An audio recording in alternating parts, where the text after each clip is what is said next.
नमस्कार।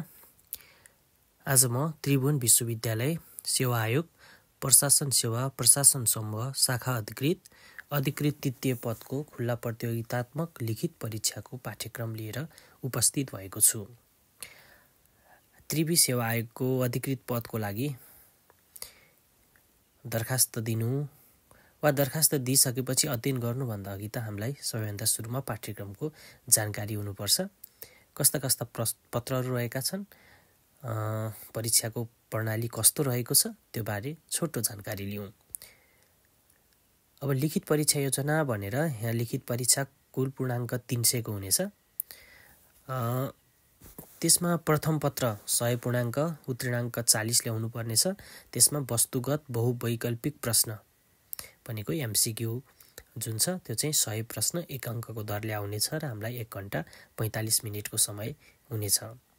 त्यस्तै गरी द्वितीय पत्र 100 पूर्णाङ्ककै हुनेछ। त्यसमा नि उत्तीर्णाङ्क 40 ल्याउनु पर्नेछ भने यसको चाहिँ परीक्षा प्रणाली विषयगत प्रश्नको रूपमा रहनेछ, जसमा 4 प्रश्न 5 अङ्कको र 8 प्रश्न 10 अङ्कको रहनेछ, जसको लागि समय हामीले 3 घण्टा रहेको छ।